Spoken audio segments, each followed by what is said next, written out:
Hi everyone, in our previous videos we have already studied the reaction intermediate that are carbocation and carbanion. In this lecture we are going to start our new reaction intermediate, that is carbon free radical. So what are the free radicals? A species that has an unpaired electron, that is a single electron, or you can say the singly occupied orbital, is called as a free radical, and therefore it is a paramagnetic in nature.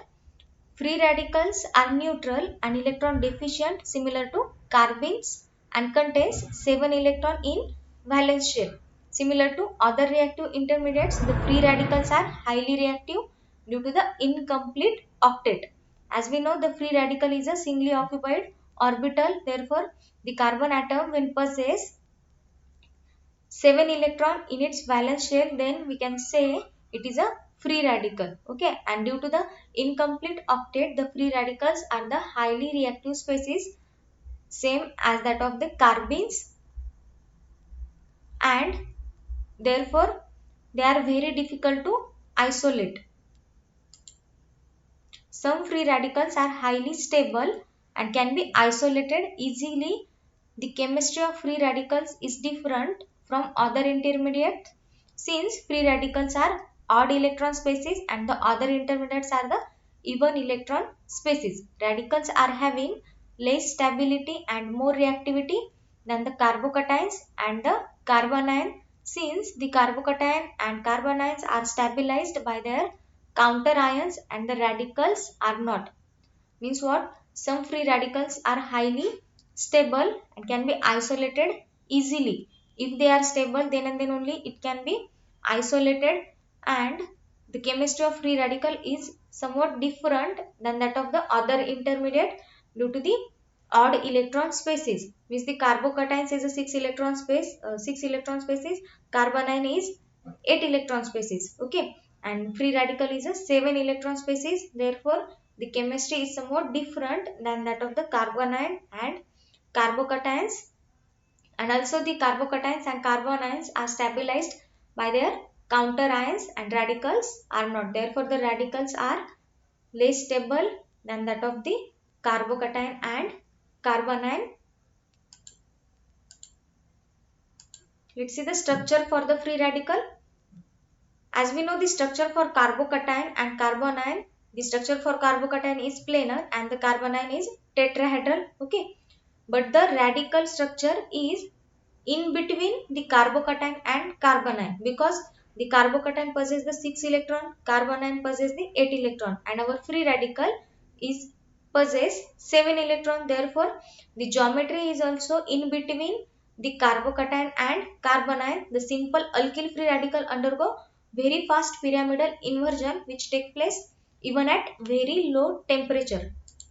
This is the structure for carbocation. This is the structure for carbanion. Okay, this is the planar one, and this one is a tetrahedral, which is a carbanion. Therefore, the geometry of the alkyl radical is considered to be a shallow pyramid and between sp2 and sp3 hybridization.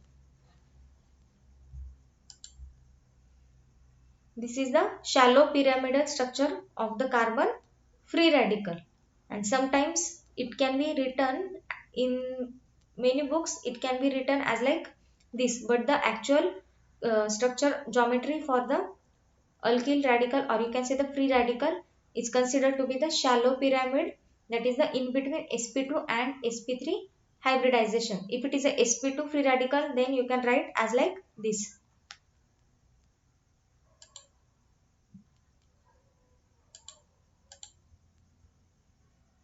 The bridgehead radical have pyramidal structure, and this is supported by chemical as well as physical evidences. This is the bridgehead free radical. This is also bridgehead, and this is also bridgehead free radical, which having the pyramidal structures.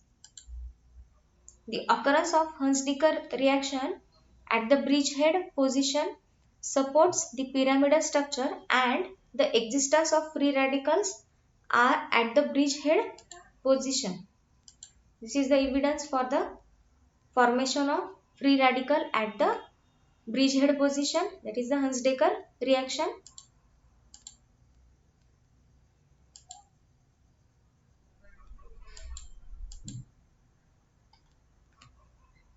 The next is the stability of free radical. Both the carbocations and radicals are electron deficient species, and therefore the factors which stabilizes carbocation also stabilizes the radicals. The free radicals are stabilized by hyperconjugation and plus I inductive effect plus R effect, similar to the stabilization of carbocation. The carbocations and free radicals both are the electron deficient. Therefore, the factor which stabilizes the carbocation, they are also stabilizes the radicals. That means the hyperconjugation, inductive effect plus I inductive effect plus R resonance effect are stabilizes the carbocations as well as they are stabilizes the free radical.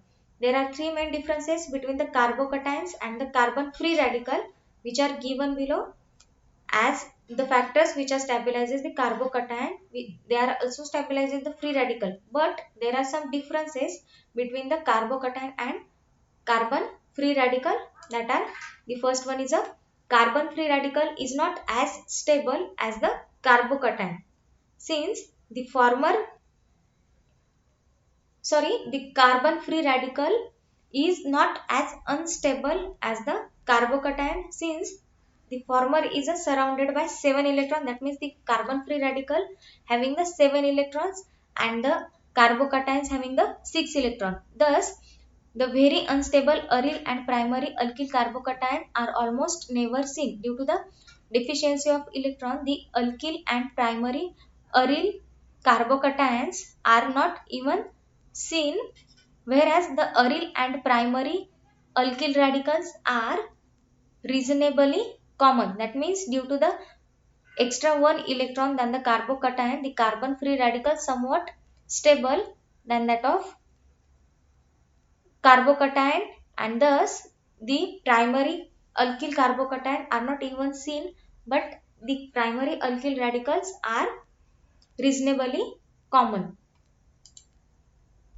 The next difference is the adjacent lone pair and the pi bond provides more stabilization to the carbocation than the free radical. That means suppose we have a carbocation, a species which is adjacent to the group which having the lone pair or which having the pi bonds. Then this pi bond or lone pair can stabilizes the carbocation, but it is but they can less stabilizes the carbon free radical, or you can say the reason behind this is that the interaction of filled orbital with the empty orbital. That means the carbocation having empty p orbital and the adjacent pi bond or a lone pair which can stabilizes the this carbocation due to the empty lone pair, but the electrons empty orbital, they puts two electron in the lower energy orbital, while the interaction between the filled orbital puts two electron in the lower energy orbital and one electron in the higher energy orbital. That means in the or see the structure, this is the orbital diagram, the orbital interaction diagram of a radicals.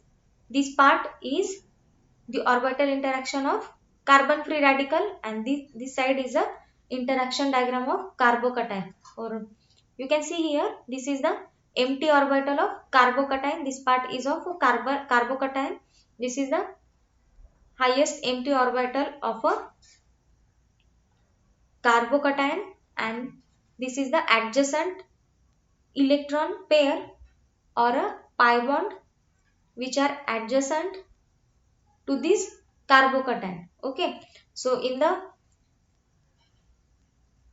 molecular orbital, these two electron goes into this lower energy orbital which is the bonding molecular orbital. Therefore, this carbocation is stable because this two electron goes into this goes into lower energy orbital and this antibonding orbital is empty. Therefore, this carbocation is stable. But in case of a free radical, here you can see this is the free radical. That means this 7 number electron here of the carbon atom, this is the free radical. Okay, and this is the adjacent electron pair or a lone pair, or you can say the pi bond which is adjacent to this carbon free radical. And this 2 electron, that is electron from this and electron of this, goes into this lower energy orbital. But here it is a one more electron which goes into the anti-bonding molecular orbital which having the higher energy. Therefore, as the electron goes into this higher energy orbital, the carbon free radical becomes less stable. Therefore, therefore we say when the lone pair or a pi bond which is adjacent to the carbocation, then it is stabilizes this carbocation. But when it is adjacent to the carbon free radical, then it is not stabilizes the carbocation, sorry, then it is somewhat less stabilizes the carbon free radical than that of the carbocation. The carbocations are destabilizes by electron withdrawing groups and stabilizes by the electron donating groups. As we know, the carbocation is a electron deficient, therefore it is destabilizes by the electron withdrawing group and it is stabilizes by the electron donating group. On the other hand, the free radicals are stabilizes by both electron donating and electron withdrawing groups. For example, the carbocation with adjacent carbonyl group is unstable, whereas the free radical with adjacent carbonyl group is stable. The free radical is stabilized by conjugative effect of electron withdrawing group. Here you can see the structure. This is the carbon free radical and which is adjacent to this electron withdrawing group, that is the carbonyl group. Here you can say the carbocation, if we compare this free radical with the carbocation, then the electron withdrawing groups, both carbocation and carbon free radical, both are the electron deficient species. Okay, therefore the electron donating group can stabilizes the carbocation, but the electron withdrawing group destabilizes the carbocation. But both the electron donating and electron withdrawing group can stabilize the carbon free radical. Here you can say this is the electron withdrawing group and here it is a carbon free radical, and this group is also stabilizes this carbon free radical. This is the carbonyl stabilizes the radical by its plus R effect. Due to the resonance of this bond, this free radical can be stabilizes. But in case of a carbocation, the electron withdrawing group destabilizes the carbocation. Therefore, this carbocation is unstable and this is a stable one due to this electron donating ethoxy group which can stabilizes this carbocation. Therefore, it is stable, and this due to the presence of this electron withdrawing group, this carbocation is unstable. Here the carbon free radical which is stabilized by this electron donating group, and you got the structure as like this. That means the electron withdrawing and electron donating both group stabilizes the carbon free radical, but the carbocation can only stabilized by electron donating groups, not the electron withdrawing group.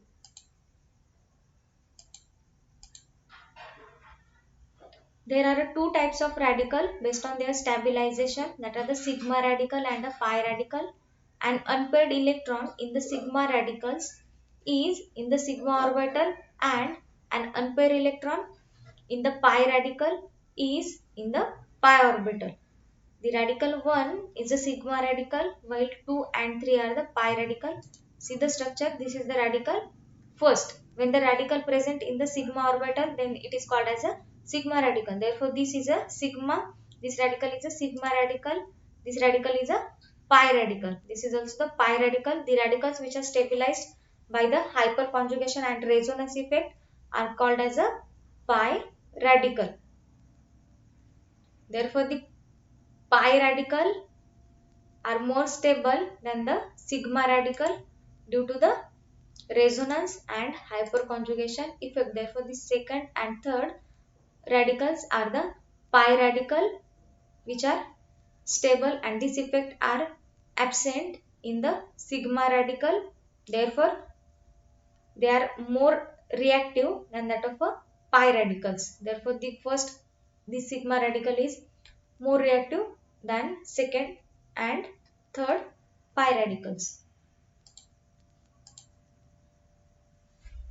There are some factors which can affecting the stability the free radical. The first one is a hyperconjugation and inductive effect.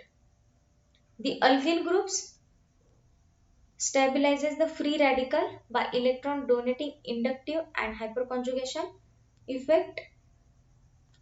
Therefore, the increasing the number of alkyl group on the carbon bearing the free radical increases the stability. On the basis of the stability of simple alkyl radicals increases the order, like the methyl is less stable than the primary, then the secondary and the tertiary is more stable, just like the carbocation. The stabilization of tertiary butyl radical by the inductive and hyperconjugation is shown below. That means when the carbon free radical is attached to the alkyl groups, which can stabilizes this carbon free radical by the inductive effect and the hyperconjugation effect. Therefore, the tertiary free radical is more stable than the secondary, than primary, and last one is the methyl free radical. Just like the carbocations, see the structure. This is the tertiary butyl free radical and which can be stabilized by the inductive effect as well as the hyperconjugation effect. In this structure you can see these three methyl groups stabilizes this carbon free radical by the plus I inductive effect. That is the stabilization by electron donating inductive effect. And this free radical can also stabilizes by the hyperconjugation effect. You can see here the structures for the hyperconjugation. Due to the presence of three methyl groups, this free radical can be stabilizes by the hyperconjugation effect. The next one is a resonance effect. When the free radicals are adjacent to the pi bond or a heteroatoms, they are stabilized by the delocalization over the multiple atom. The radical 5 and 6 are stabilized by delocalization. The former is stabilized by lone pair of oxygen atom and latter is stabilized by the pi bonds of the benzene.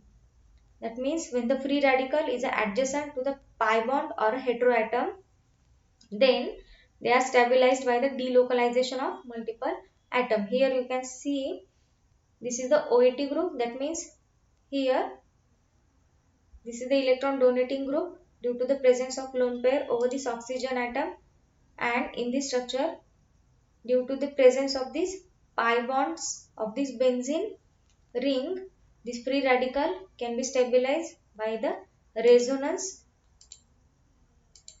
You can see the resonating structures, this lone pair and this free radical make the bond here,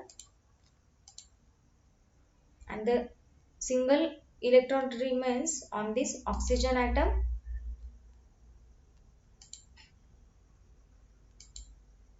In these structures you can see this free radical can be resonate in this ring, and due to this resonance the free radical is stabilized.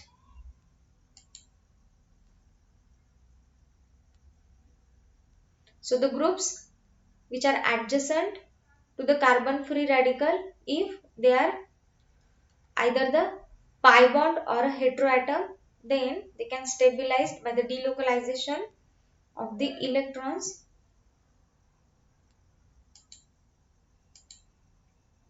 The next effect is a hybridization.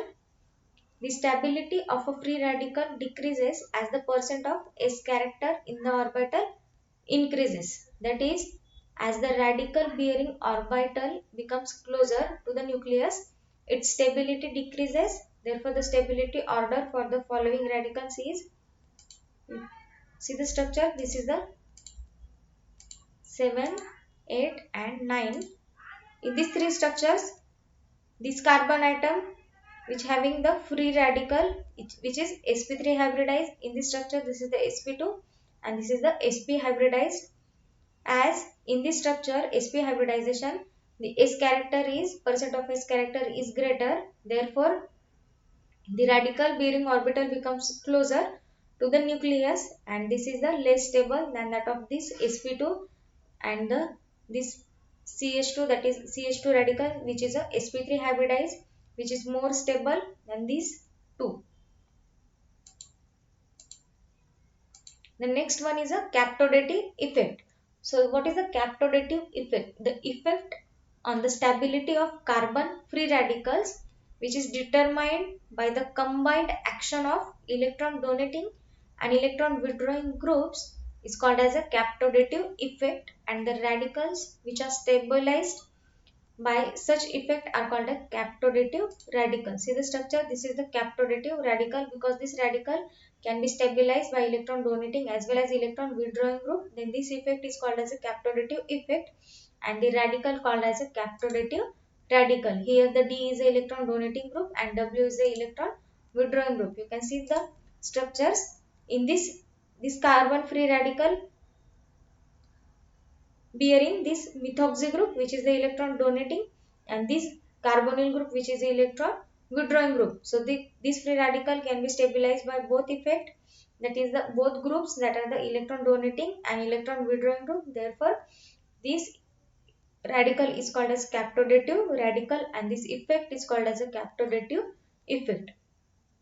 Also in this A structure, this free radical is also a captodative radical due to this electron withdrawing group and this is the electron donating group.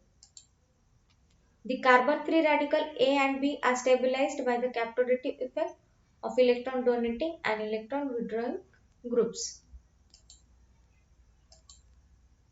Some radicals are highly stable and their stability may be due to the factors discussed above or due to the steric crowding.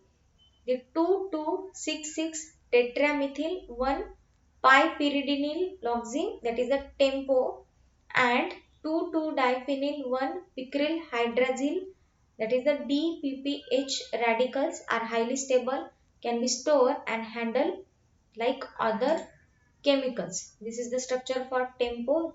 In this the oxygen possesses the radical here. This is the structure for DPPH and these radicals are highly stable and which can be stored or you can handle like the other chemicals. The next and important thing is the formation of free radical. So the free radical can be formed by the homolytic cleavage of the covalent bond generate the free radical. The homolysis is usually carried out by using the heat or light. The typical method of radical formation are discussed below. First one is a thermal method. So the two types of compounds can generate free radicals by this method. The compound that have weak bonds such as a peroxide and the compound that generates the stable species after the fragmentation such as a azobis butyronitrile, that is the AIBN, which forms into peroxide generates free radical even at very low temperature due to the very weak oxygen-oxygen bond.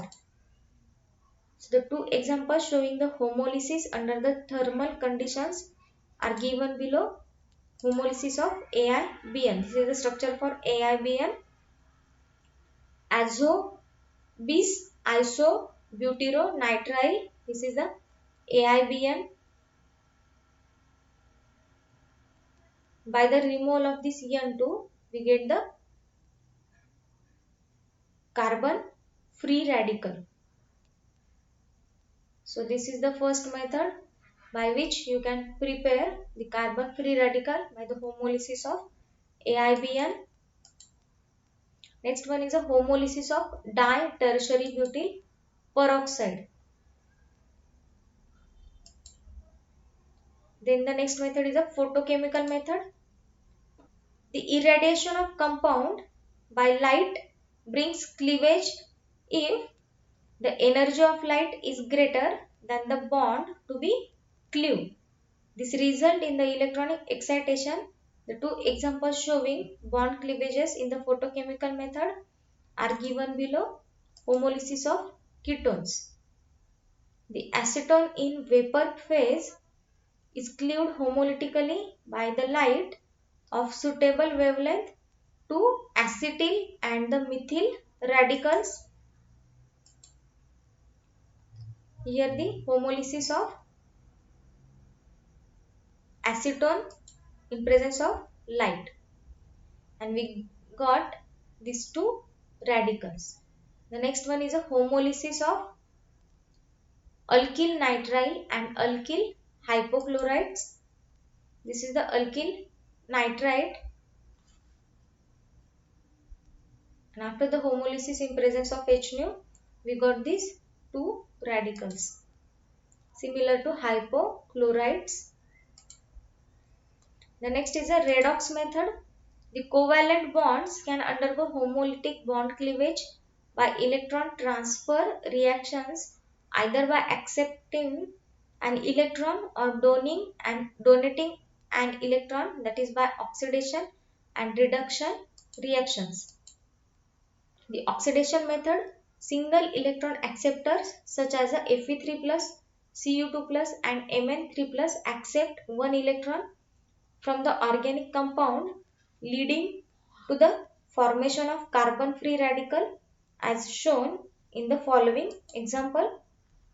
This is the Fe3 plus which can accepts one electron from this negative charge, and here it is a formation of carbon free radical, and due to the gain of one electron this plus 3 becomes Fe plus 2.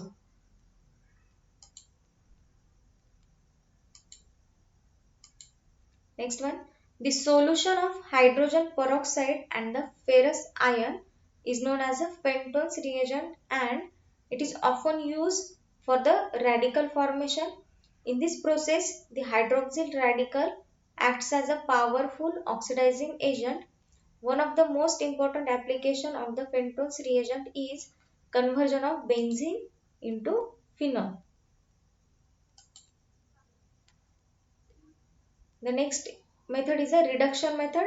The single electron donor such as a sodium, potassium, Fe2 plus, Fe3 plus gives electron to the substrates, resulting in the formation of a free radical. So this is the reduction method by which we can prepare the free radical. So this is all about the carbon free radical. I hope you understand. Thank you for watching.